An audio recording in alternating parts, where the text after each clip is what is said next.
In this guide, I'm going to show you how to fix Android volume automatically going up or down. This is Aiden from JustBoz, and before we get into this guide, make sure to like the video and subscribe to the channel with all notifications on. It really does help with the channel and it lets us know that you want more content like this, so we greatly appreciate it. If at any point throughout this guide you did have any questions, just ask them down in the comment section below and we can help you out further. I'm going to be doing my best to reply to every single comment down there. First things first, you do need to check the physical volume buttons on the side of your phone and make sure neither button is stuck or being pressed by your phone case.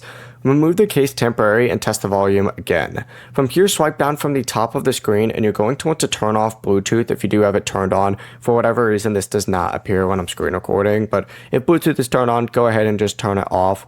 A connected headset, speaker, or other device may be changing the volume remotely. Finally, go ahead and open up settings as well. And once you open up settings, go and use the search bar and just search for adapt sound. Go ahead and open up the adapt sound settings, and then you need to turn adapt sound off. After checking those three things, test your phone again to see whether the volume stays at the level that you selected. It should be fixed at this point. Before you do leave, make sure to like the video and subscribe to the channel with all notifications on. It really does help with the channel and it lets us know that you want more content like this. We'd greatly appreciate it. And if at any point throughout this guide you did have any questions, just ask them down in the comment section below and we can help you out further. I'm going to be doing my best to reply to every single comment down there. Peace.